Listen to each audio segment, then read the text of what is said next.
2 second.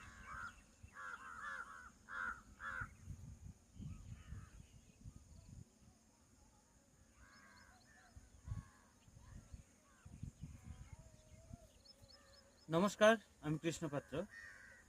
ভিডিওর প্রথমেই আপনারা একটা খুব সুন্দর প্রকৃতির ছবি দেখলেন বা দৃশ্য দেখলেন। এবারে এই বিষয়টা সম্পর্কে আমি একটু বলি। এটা হচ্ছে সকালের প্রকৃতি, যেখানে খুব সুন্দর একটা স্বচ্ছ পরিবেশ আমি আপনাদেরকে দেখানোর চেষ্টা করলাম। বর্তমানে আমাদের পশ্চিমবঙ্গ থেকে এইভাবেই যে সমস্ত দূষিত বা কলুষিত কিছু প্রাণী বা বিচিত্র ভঙ্গিমার জিনিস ছিলেন, যাদেরকে পশ্চিমবঙ্গের বুক থেকে সাইড করা হচ্ছে, এবং এই রকম একটা সুন্দর সকালের অপেক্ষায় কিন্তু আমরা আছি।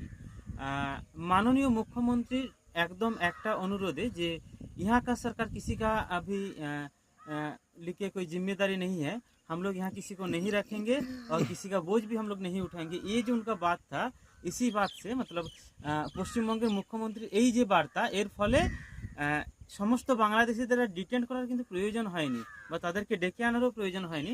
তারা যথারীতি নিজেদের থেকে সমস্ত পাততাড়ি গুটিয়ে যে বাংলাদেশ বর্ডার যেখান থেকে এসেছিলেন, তারা কিন্তু সেখানে অলরেডি জমা হতে শুরু করেছেন। আপনি যদি কিছু নিউজ চ্যানেল দেখেন সোশ্যাল মিডিয়াতে, তো সেক্ষেত্রে আপনি লক্ষ্য করতে পারবেন যে তাদের কেউ কেউ 10 বছর 12 বছর তাদের বা তাদের অনেকে জন্ম এখানে হয়েছে, কিন্তু তাদেরকে বলা হয়েছে যে 2002 সালের পূর্বে যদি কোনো ডকুমেন্টস আপনার কাছে থাকে তাহলে কিন্তু আপনাকে এখানে বৈধ হিসেবে ধরা হবে, যাদের কাছে সেগুলো নেই।